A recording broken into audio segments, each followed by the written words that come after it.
All right, everybody. Well, welcome back to another episode of the Blazer Victory Podcast. John Duncan here. And of course, I'm joined as always with my co hosts, Darian Smith and Jimmy Marion. And guys, we've got a loaded episode for you. UAB adding more physicality to the football roster for the 2024 season. But before we get into that, this episode of the Blazer Victory Podcast is brought to you by Cahaba Brewing Company.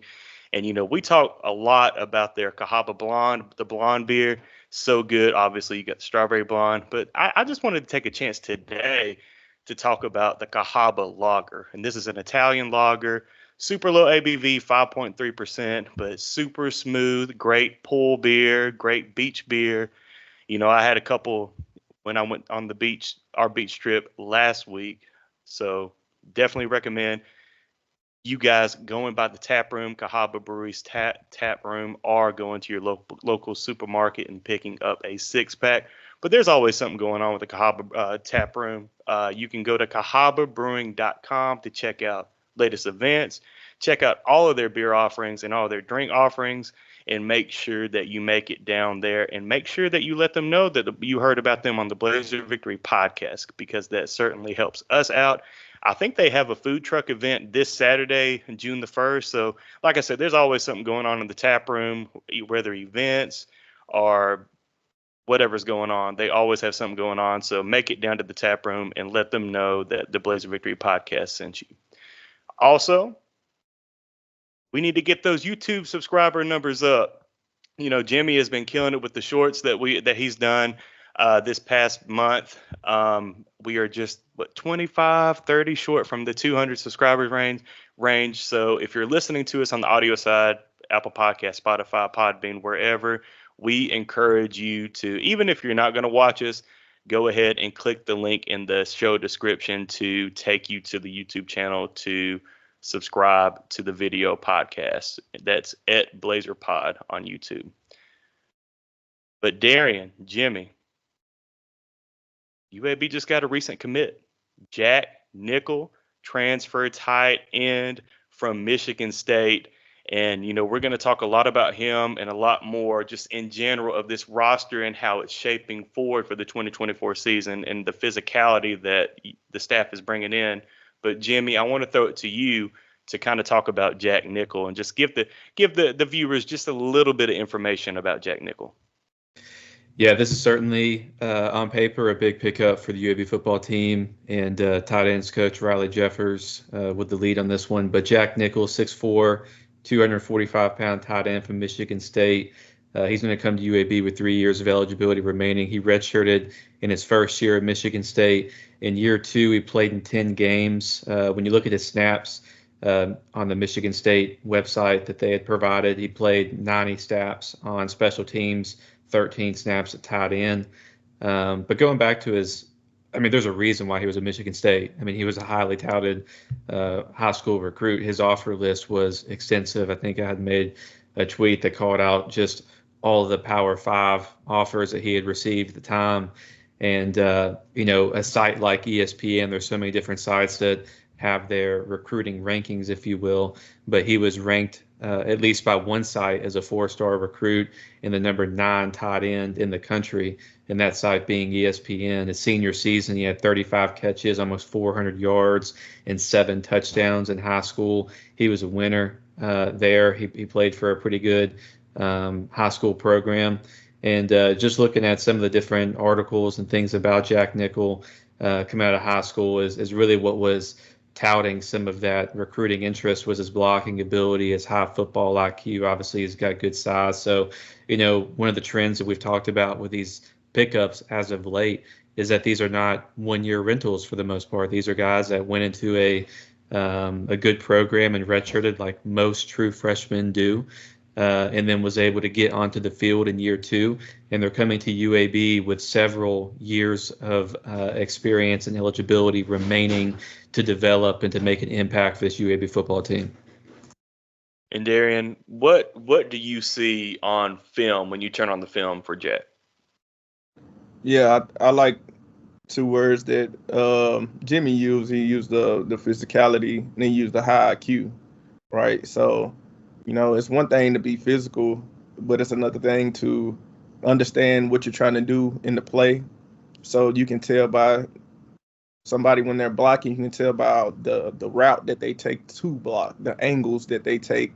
You got some guys that are just like, I'm gonna just get off the ball and go straight forward and try to hit you, but that's not what blocking entails. You have to understand what you're trying to accomplish. So when I see him blocking, he put a lot of his practice film up. I appreciated the fact he knows when he's trying to set the edge, or on the double team, you need to come together and you need to generate a certain push in a certain direction. You have to work in the core with your teammate. I see a lot of that, but I see the physicality along with it, right? But also I see a guy that's pretty agile, like, so I'm like, oh man, he's a good physical blocker. Like, he's defeating guys one-on-one, but then you see him get loose, right? You see him, I'm like, oh, he has some speed to him. He got some good hands to him, right? Like, it seems like it's some untapped potential there that for whatever reason, I don't know Michigan State's depth chart at tight end or what the issue was that he wasn't able to get consistent playing time there.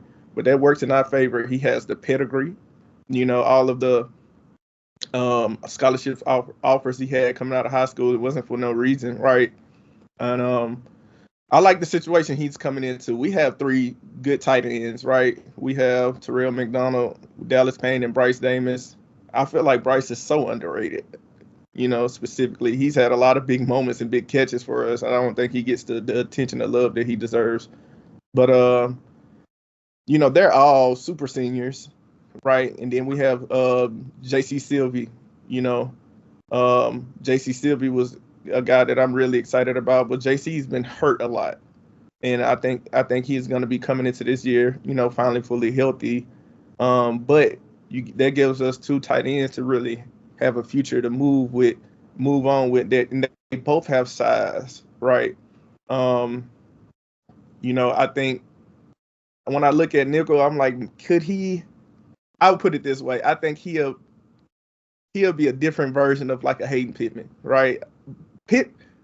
Pittman was really dynamic with his catching ability, but was willing to get his nose dirty. He was like a WWE wrestler type of guy, right? Like, he was willing to get his nose dirty and go do all the blocking stuff, but he was really dynamic with his diving catches, and he caught a ball almost every game. Like, dude was just super productive. But I think kind of switch up the blocking in the. I don't think he'll be as dynamic as Pittman, but I don't think Pittman to be as good as a blocker as Nickel. Nickel is very physical, and I like that. I'm like, as a team that, we'll get more into it, but Jimmy threw out some stats, some advanced statistics about like the push that we generated and how bad it was last year. I think this is a guy that come in and he can knock people blocks off. I think he just establishes that for us. So I'm super excited about it, especially with all of the tight ends that we do have. Depth won't be an issue there. And I'm just really excited about the position that the staff has put the team in and going into this year. Definitely. And Jimmy, did you want to add that you put in the chat about Jack? Yeah. So, I was just going to say that, coaching changes. I think Michigan State just went through a coaching change, if not this year, last. So that certainly can contribute to a player looking for a different destination, if you will. And at the same time, for Jack Nickel, he's going to get a chance to come back and play closer to home. So I'm sure that played somewhat of a factor as well, being from the state of Georgia. So, and I'm glad that Darian touched base on the tight end room, because I definitely wanted to talk about that bigger picture. Tight end is not a position group that we probably have spoke a lot about like in the past, but when you look at the mix of the returnees that we have coming back, there's a lot of senior laden talent here, with Davis, McDonald, and Dallas Payne all being redshirt seniors and have all made contributions in recent seasons. And then with J.C. Sylvie being able to come in, and he's got great size, has dealt with injuries, as Darian said, but to get another piece that can not just look to contribute next year, but be a foundational piece in that room for years to come is definitely going to be a benefit of this pickup. And Jimmy, you mentioned him earlier, but shout out to Riley Jeffers, tight end coach at UAB. He's done a phenomenal job with those guys last year, and bringing in a guy like Jack Nickel, who hopefully can contribute right away. I mean, this is a big pickup for UAB and this recruiting staff. So shout out again to Riley Jeffers, the tight end coach. Yeah, Jeffers is a underrated recruiter. He came in. He was one of the guys that was going back. I think he came from Ohio State. So he was partially Ohio State because they were still their season was active when Dilfer had taken over. But I know that Jeffers was involved in recruitment. He was recruiting O-line. He was recruiting anybody. So he was going outside the normal job description to look for talent there in the Midwest at the time. So yeah, he's got deep ties in the Midwest, and so he's certainly contributed thus far in getting us some guys in. I'm looking forward to seeing what he's able to do with that tight end room moving forward. Yeah, it's so funny because anytime I see us offer any guy in the Midwest, I know who recruited him. But it's so funny because I know he was heading down to Mississippi some last year. So I was like, oh, you switching up the region a little bit, right? But yeah, every time if you see a Ohio, Michigan type of guy, Illinois, Iowa, if you see any guy in that area, you know where that came. You know who's leading the charge there, and a lot of times, so it was cool to see him in Mississippi. But if you see guys down in Georgia, we have a lot of guys down in Georgia, but I automatically look at like Gilstrap and what's the defensive line coach? I'm going Miguel Patrick. Yeah, like it's so funny. I know how the staff move and stuff. So yeah, shout out to Riley Jeffers. He's the Midwest magician, right? He's gonna get all those guys there. So I like how this staff is set up. It's so funny as a fan, you can kind of tell how they move, and you need those systems, and that's why we needed that year of development to figure out our systems, to figure out where to place guys, not just talent, but our coaching staff. Like this is a coaching staff that were GAs or assistant coaches and high school guys, right? And I think they learned a lot. This was Tristan's first year I think it was his first year as the lead. It might have been his second. I'm not sure. It's his second, yeah. That was his second, but as the lead recruiting coordinator. But it was so many guys that had so much potential that was untapped, and they had to figure it out on the fly. And we're going to get into it, but they had to do that with a decimated, like we were decimated from all the guys that we lost roster, and in a very difficult schedule. And we had to deal with a lot of injuries. So if you think about, and I'm pretty sure before I go down in that wormhole, we'll talk about it more. But I think it's something that should be touched on about how much they did have to overcome and how much of a learning curve they had to get over.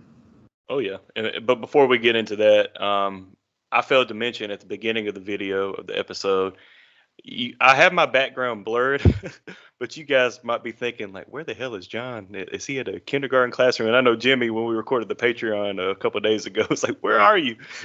So Nora, my daughter, who's been on the podcast before, she graduated kindergarten. And so we had a get-together a few days ago, and we put her stuff up on the wall. So I'm not in a kindergarten class. I am...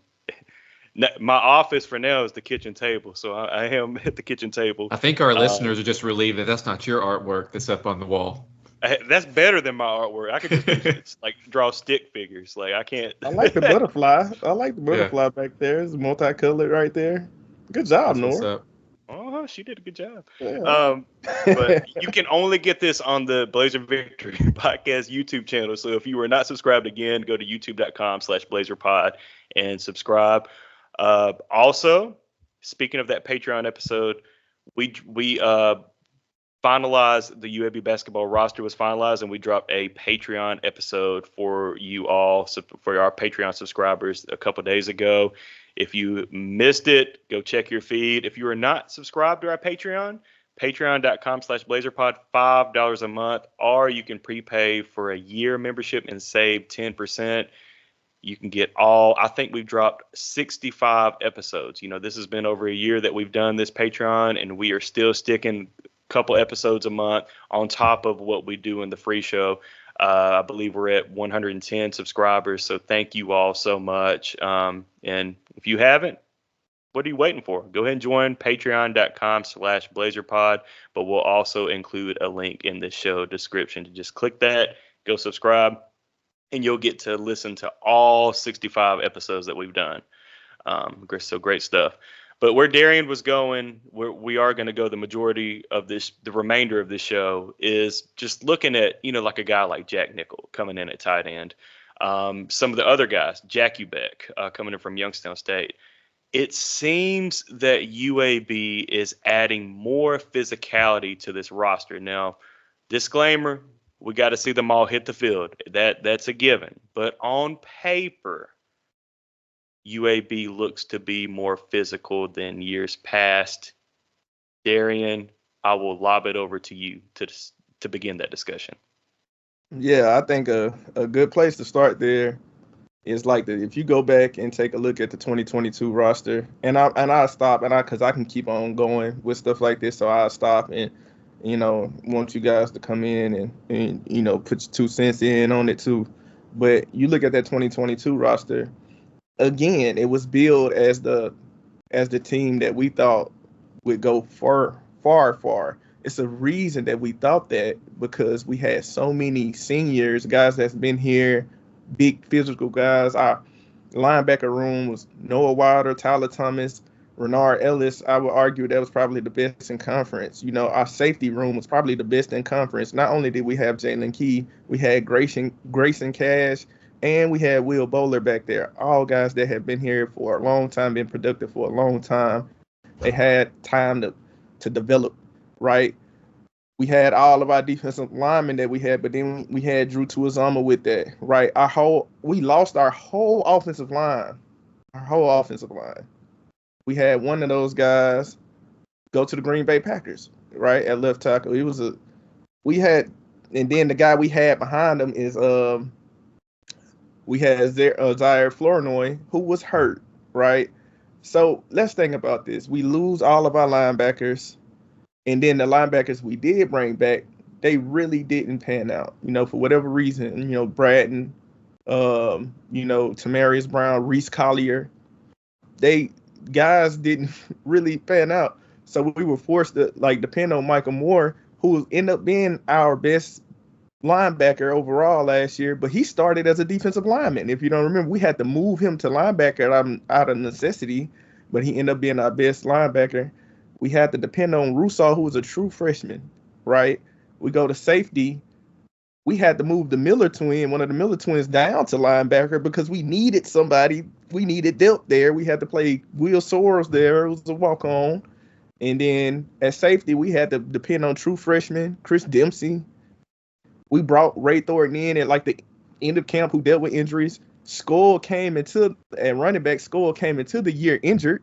Remember, we had so much, so this was, people forget, this was Jacob Zeno's first year starting, period.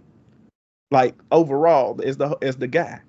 So it is so much that we had to we had so many revelations that had to take place.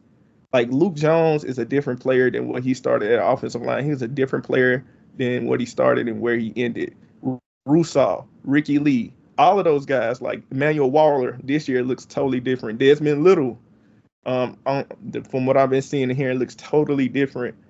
All of that to say is that we didn't have the talent or the depth in pieces to actually really compete or give guys time to develop. We still recruited heavy high school. It was a year that we was gonna have to take that L. I mean, if you look at it, if you deal with all the departures and the injuries, what are you gonna do? I don't care who the coach was. We could have had John Summerall. It wouldn't have mattered because we just did not have the pieces because of the senior departures, so, and plus the injuries. So now we have developed by fire. We've developed by fire. We was thrown into a hard schedule. Our coaches have learned a lot, and we have a lot of more talent added. So I want one of you guys to jump in, and I just want to know your thoughts on that line of thinking. Look, they always do this when we record an episode. Don't tell me that they done look at Tristan Henderson's tweet. Look at his tweet, bro. Come 15 on, minutes stop ago. doing this. Man, like, do we need to tell them, need- like, hey, They like, need to Right. know when we're recording, what day, and what time.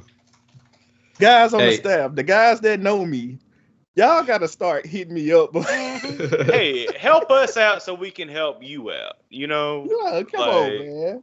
We're referencing, for those of you that don't know what the hell we're talking about, the staff will drop gifts, when they are trying to generate some excitement, typically when they're getting some type of commitment. And Tristan Henderson, director of recruiting, 18 minutes ago had posted a GIF. Dilfer's already retweeted it. So I'll be doing some homework here while you guys are talking. But one thing I thought that I've already shared this with the guys, but y'all may have already forgot about this. This whole concept and this whole conversation around physicality, this is a direct quote from Trent Dilfer. He was on the McElroy and Kubelik show April 5th, and he said he was referencing the previous staff, had recruited a weak group of people. He went on to say there's only so much Lau can do. He was shocked by the last couple of years to players that were brought in and just how weak they were. I mean, that's a pretty intense quote as it relates to the physicality and the type of player. So those are not my words. Those are not even my thoughts. That's just a quote. For those of you that want to hear the thing, you can listen to the McElroy and Kubelik show on April 5th.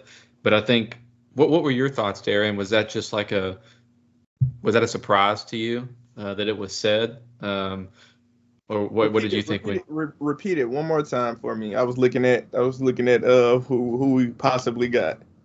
They had recruited a weak group of people. He went on to say there's only so much Lau can do. He was shocked by the last couple of years of players that were brought in and just how weak they were.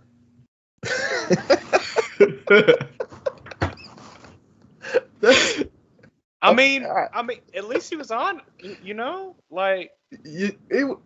One thing I love about Trent is he's as honest as he pushes the line to where it's like, oh, hold on, chill. And I love that. Like Me too. Because I'm a guy that's like very transparent. I'm just like, yeah, me and my wife, we're having some troubles right now. Like I'm that type of dude. Well, we're not having troubles right now, but I'm the type of guy that lets you know, right? And be like, because we were working through, everybody has troubles. I'm not, Trent is the exact same type of guy. And Trent makes me feel real comfortable. If I can come to him with the valid criticism, as long as it's valid, I feel like I can say it and he won't take it personally, right? And the whole staff, for the most part, embodies that. Like, they're like, yeah, that's true. Yeah, we sucked against the run last year. But he came out and was like, dang. He was like, damn, dudes was weak. He let his hair down a little bit. Yeah. Like, I can't do nothing with them weak dudes. I'm like, ooh.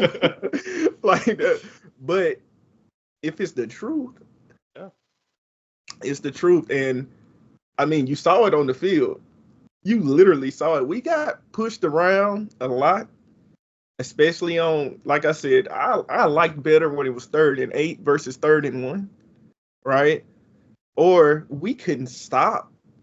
We couldn't get a stop to say, so we got pushed around on both sides of the ball, and everybody saw our weaknesses, right? If you just had a good offensive line, you had a good chance to beat UAB. You didn't even have to have a dynamic running back. Nothing like that. You just needed a good offensive line or a good defensive line, and you could whip our butt, Oh yeah, that's scathing. That's hard to take, but it's true. I mean, you look at, we talk about bringing more physicality into this year's roster. I mean, but you look back, what you were just saying, Darren, had how young this team was, are the young guys that had to step up. It's official? Well, not. Okay. Oh, okay. Yeah. We might have to do a Patreon soon. But when you look at the Tulane game last year, the UTSA game last year, hell, even the Navy game last year. I mean, how that offense was terrible, but by that second half, they were rolling. But you bring guys in like, whether it's Shepard from Cincinnati or some of the other guys, you've got to feel, on paper at least, that this team should be more physical on both lines of scrimmage. Wouldn't you say so, Darren? Like Yeah. on paper, but they still got to prove us on the field, but on paper. Yeah, because now you give a guy like Waller a year to develop. Waller, just looking at his body, looking at how much he's trained, the dude, you can tell he's been in the weight room hard. And he looks, and just looking at the spring game, so looking at him and at the spring game, you can tell that year it's done wonders for him. So you look at the guys that we already have. You look at the Russalls, the guys that just needed that 1 year, right? You look at the Dempsey. Oh, not Dempsey, but hold on, wait. What's the safety's name? I want to say Bracey. Yeah, Bracey. You look at the Braceys of the world. They needed that year, right? But then you add on the Ladarius Cox. You see, Iman Smalls is another guy, not hurt, has the full year. Now he looks like a monster, right? Desmond Little was actually a transfer from a school from LSU. And he's a guy that has made a turnaround, right? I don't think he was all the way ready for the expectations placed upon him, right? But now you add in Ladarius Cox, the Shepherds, the Smiths, at defensive tackle, DeMarcus Smith. You bring back Kevin Penn, right? You give guys like Jonathan Allen more time. So now if you think about it, look at the guys, the freshmen that we have coming in, like the Miles Cooks of the world, the Chris Burgess, all of those, the Kelvin Hills, the Nakari Johnsons, the Barry Walkers of the world, Jaden Ligon. Those guys won't be in the same position as the group of freshmen were last year, to where it was like, hey, man, you got to play. Or we don't have to bring a guy in like Moran or Ray Thornton in at the, like, hey, man, we need somebody out here. Please help us, right? Now guys won't be put in that position. Even think of guys like Nakia Eason, who were mainly he was mainly a third down pass rusher type. We had to depend on him every down. Nakia Eason's probably 215 pounds out there playing, and he gave us everything he had. You look at guys like Michael Fairbanks, who I believe is used more so as a defensive lineman. We had to try to use him as a versatile pass rusher. That is not his role. But we didn't have anybody, right?